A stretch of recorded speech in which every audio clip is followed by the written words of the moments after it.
ሰላም እንደምን አላችሁ ውድ ተከታታዮቼ እንደምን አላችሁ እንዴት ናችሁ ሁሉ ሰላም እንዴት አላችሁ ዛሬ ይዤላችሁ የቀረብኩት ኮንዲሽናል ሴኔንስ ለጽሁፋችን ለደብዳቤ ሊሆን ይችላል የመስሪያ ቤት ደብዳቤ ሊሆን ይችላል የግለሰብ ደብዳቤ ሊሆን ይችላል መጽሐፍ whatever it is ለጽሁፋችን ጥንቅቅ ያለ ጽሁፍ እንዲኖረን ካስፈለገ ኮንዲሽናል ሴንቴንስ ያስፈልገናል ማለት ነው ሁለተኛው ቆንጆና ጥንቅቅ ያለ እንከን የለሽ የሆነ ንግግር መናገር ከፈለጋችሁ በእንግሊዘኛ ኮንዲሽናል ሴንቴንስ እዚህ ጋር አለላችሁ እስከ መጨረሻው ተከታተሉኝ የመጨረሻውና በጣም አስፈላጊው ነገር ደግሞ ተፈታኝ የሆናችሁ ለምሳሌ ማትሪክ ሊሆን ይችላል ሚኒስትሪ ደግሞ የዩኒቨርሲቲ ወይም የኮሌጅ ተማሪዎች ፈተና ይኖራችኋልና ይሄን የማይነካ ፈተና የለም ሁሉ ጊዜም ቢሆን ስለዚህ ሶስት አካላት እኔ ጋር እስከ መጨረሻው ተቆያላችሁ በእርግጠኝነት ማን ጽሁፋችሁ ያማረ የተስተካከለ ማራኪ እንከን የለሽ እንዲሆን የምትፈልጉ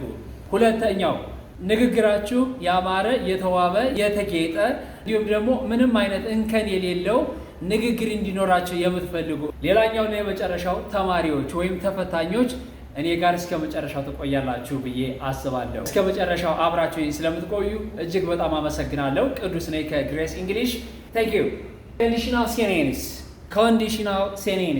ኮንዲሽናል ሴኔንስ የምንለው ምንድነው ጠቀሜታው ምንድነው ስንል ኮንዲሽናል ሴንቴንስ ኤክስፕረስ ሃይፖቴቲካል ሲቹዌሽንስ መላምት የሆኑ ነገሮችን ለመግለጽ እንደዚህ ቢሆን ኖሮ እንደዚህ ከተደረገ እንደዚህ ከተፈጸመ ምናምን እያልን ለመናገር የሚያስችሉን የኤክስፕሬሽን አይነቶች ወይም ግራመር መስሎ ሊታየን ይችላል ግን እጅግ በጣም የጽሁፍ እጅግ በጣም የንግግር እንግሊዘኛ እንዲኖር የሚያስችሉ ናቸው እነዚህ ኮንዲሽናል ሴንቴንስ የሚባሉት ኢፍ ክሎዝ እና ሜይን ክሎዝ የሚባሉ ሁለት ዋና ክሎዝስ ይኖሩናል ማለት ነው ዲፔንደንት ክሎዝ እና ኢንዲፔንደንት ክሎዝ የሚባሉ አስፈላጊ የሆነ ጽንሰ ሐሳቦችን ይይዛል ኢፍ ክሎዝ የሚባለው ራሱን ችሎ የማይቆም ተንጠልጥሎ የቀረ ማለት ነው ለምሳሌ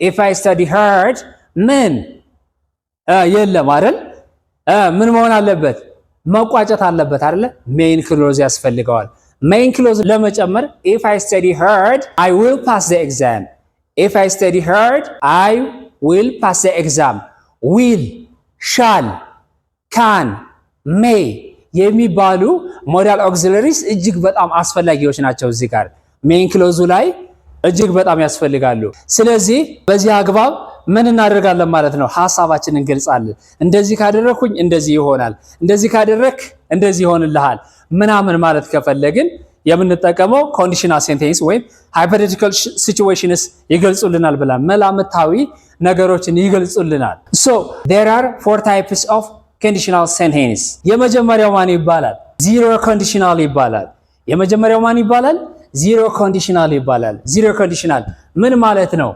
ለምንድነው የሚጠቅመን it expresses general truths natural law and facts እውነታ የሆኑ በተፈጥሯቸው እውነታ የሆኑ እንዲሁም ደግሞ በሳይንስ እውነታነታቸው የተረጋገጠ ነገሮችን ለመግለጽ ዚሮ ኮንዲሽናል እንጠቀማለን በተለይ ይሄ የሚጠቅመው ለተፈታኞች ነው ለንግግር ምንም ችግር የለውም ሌሎችንም ብንጠቀም ምንም ችግር የለውም ሶስቱን የተቀሩትን ልናያቸው የምንችለው ወደፊት እነሱን ብንጠቀም ምንም ችግር የለውም ለፈተና ግን እነኚህ ይሄኛው በጣም አንዱ አስፈላጊ ከነዛ ባልተናነሰ አስፈላጊ ነገር ነው ማለት ነው if you leave ice out on a warm place it melts በረዶን ሞቃት ቦታ ላይ ካስቀመጥከው ምን ያደርጋል ይቀልጣል ይሄ እውነታ ነው ሳይንቲፊካሊ ትሩ የሆነ ነገር ነው ካስቀመጥከው ይቀልጣል so የተጠቀምነው ቴንስ እዚህ ጋር leave ማስቀመጥ መተው ማለት ነው leave verb 1 ነው የምንጠቀመው እዚህ ጋር ደግሞ it melts መቅለጥ melted አላልንም ይሄም ደግሞ left አላልንም past አላደረግናቸው so ይሄ ነገር ምን ይሆናል ማለት ነው it melts will አንጠቀምም እዚህ ላይ የመጀመሪያው present simple tense ከዛ ቀጥሎ ያለው present simple tense ነው የምንጠቀመው ለማን ለዚሮ ኮንዲሽናል ሴንቴንስ ለተፈታኞች ትኩረት ልስጥ if የአረፍተ ነገሩ መጀመሪያ ሆኖ ከመጣ ምን እንጠቀማለን if you leave ice on a warm place ኮማ እናደርጋለን it melts ነገር ግን ይህን ቫይስ ቨርሳ አድርገን መጠቀም እንችላለን፣ ኮማ የሌለው ማለት ነው። ሶ ምን ማድረግ እንችላለን? ኢት መልትስ ኢት እዚህ ጋር ስሞል የነበረችዋ ኢት ወደዚህ ስትመጣ the beginning of the sentence ስለሆነ በካፒታል እንጽፋታለን። ሶ ኢት መልትስ if you leave ice out on a warm place ስለዚህ እዚህ ጋር መረዳት ያለብን ምንድነው? if at the middle of the sentence ከመጣ ምንም አይነት ኮማ አያስፈልገው። but if it is at the beginning of the sentence it is followed by ኮማ ያስከትላል ማለት ነው። ስለዚህ ይሄ ነገር ለማን ያገለግለናል ማለት ነው? ለናቹራል ሎው፣ ለናቹራል ትሩዝ እንዲሁም ደግሞ ለሳይንቲፊክ ትሩዝ ያገለግለናል። ሁለተኛ ኮንዲሽናል ሴንቴንስ ወይም ሃይፖቴቲካል ሲቹዌሽንን የሚገልጽልን ማን ነው? ፈርስት ኮንዲሽናል ሴንቴንስ ነው። ፈርስት ኮንዲሽናል ሴንቴንስ የምንላቸው አንድ ድርጊት ለወደፊቱ የሚደረግ ሆኖ እጅግ በጣም ሰፊ እድል ያለው የመሆን እድሉ ከፍተኛና ሰፊ ከሆነ ምን እንጠቀማለን? ፈርስት ኮንዲሽናል ሴንቴንስ እንጠቀማለን። ስለሆነ ለምሳሌ መስከረም፣ ጥቅምት፣ ህዳር አካባቢ ተማሪ ሆኜ የምፈተነው ማትሪኬ ሰኔ አካባቢ ነው ብዙ ጊዜ አይደለ? ካጠናሁ አልፋለሁ። ለምሳሌ if I study hard I will pass the exam ጠንክሬ ካጠናሁ አልፋለሁ። if I study hard I will pass the exam there is a huge chance, there is a huge opportunity to pass the exam as long as I study ካነበብኩ ሰፊ እድል አለኝ፣ ካላነበብኩስ አላልፍም ማለት ነው። ስለዚህ ይሄ ቻንስን ያሳየናል። ይሄ ኮማን መጠቀምና አለመጠቀም እዛ ላይ ያየነው እዚህም ጋር ይሰራል ማለት ነው።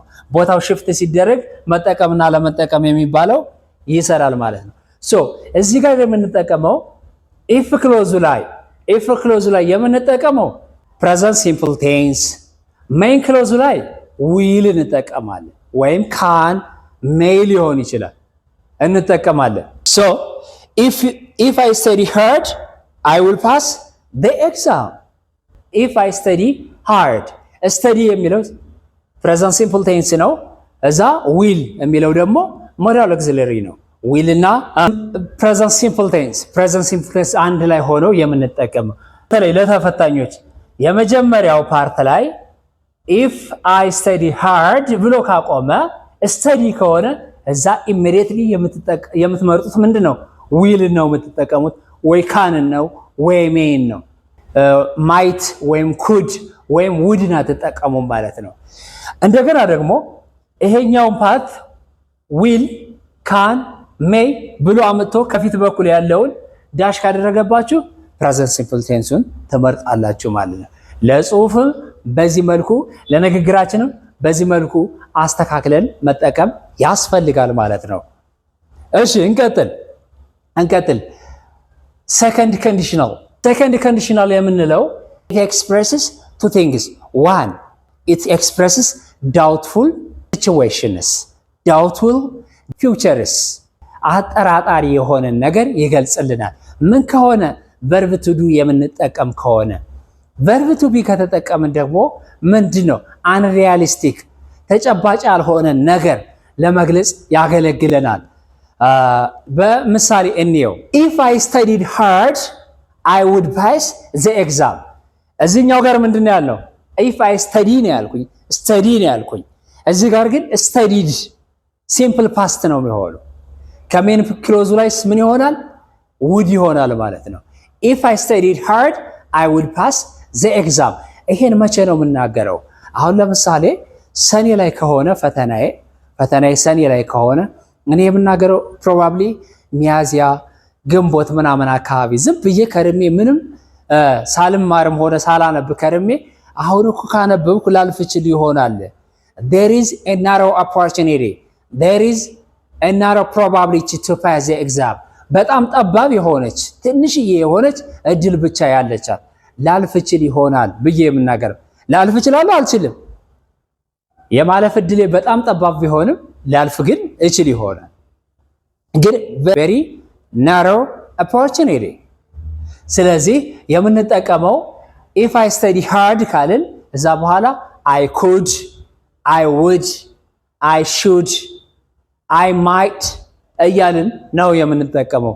ሁለቱ ትይዩ የሚሆኑት በአንድ አረፍተ ነገር ውስጥ እነዚህ ነገሮች ናቸው። ሶ ይሄ ምንድነው ያየነው?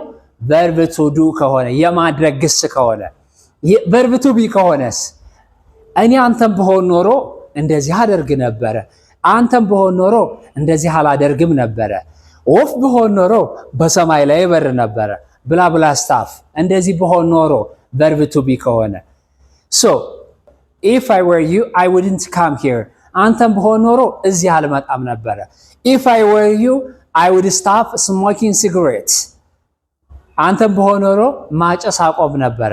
ስለዚህ if I were ነው ያልኩኝ አይደለ?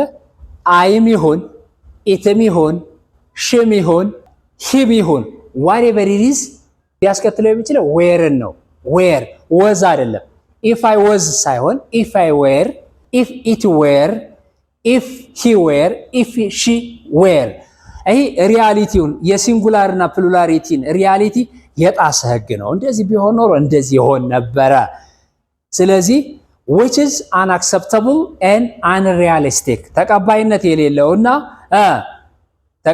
የሌለውና እውነታ ያልሆነን ዓለም ለመቃኘት ነው። so where would, where wouldn't, where couldn't እያልን የምንጠቀምበት ኤክስፕሬሽን አይነት ነው። ሌላኛው ደግሞ third conditional sentence የሚባለው ነው። third conditional sentence expresses regret.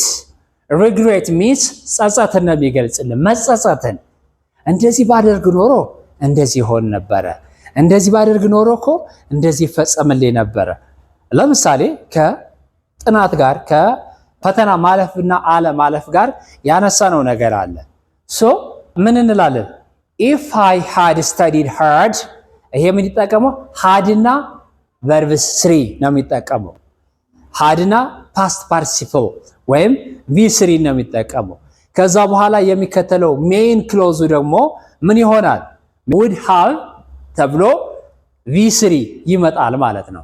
ስለዚህ በዚህ ምሳሌ መሰረት if I had studied hard, if I had studied hard, I would have passed the exam.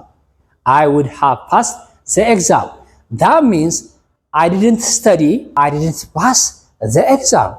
ለምሳሌ ውጤቴን አይቼ ፌል ካደረኩ በኋላ ምናምን ያለፈ ሆኖ መውደቄን ካየሁ በኋላ if I had studied hard, I would have passed the exam. በርትቼ ባነብ ኖሮ ጠንክሬ ባነብ ኖሮ ፈተናውን አልፍ ነበረ የሚል አንድምታ ይሰጠናል ማለት ነው። so it shows regret. it shows what? regret. ጸጸትን ነው የሚገልጽልን። የሚጠቀመው የቴንስ አይነት ምንድነው?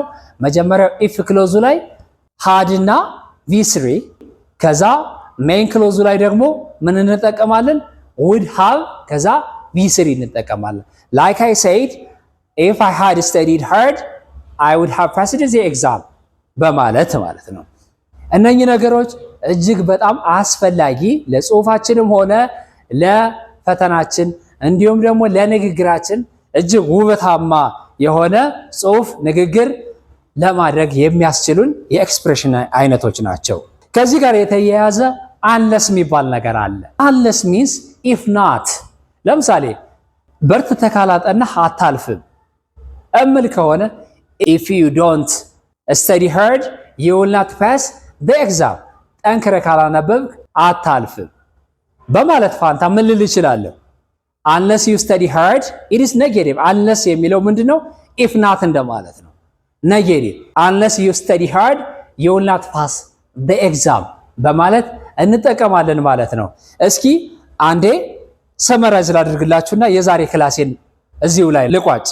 ኮንዲሽናል ሴንቴንስ የሚባለው situations, hypothetical situations ነው የሚገልጽልን። መላምታዊ ሁኔታዎችን ይገልጽልናል። ለምሳሌ እንደዚህ ካደረክ እንደዚህ ትሆናለህ፣ እንደዚህ ከተፈለገ እንደዚህ ማድረግ ይኖርብሃል፣ እንደዚህ ብታደርግ ኖሮ እኮ እንደዚህ ይሆን ነበረ ምናምን የምንለው ማለት ነው።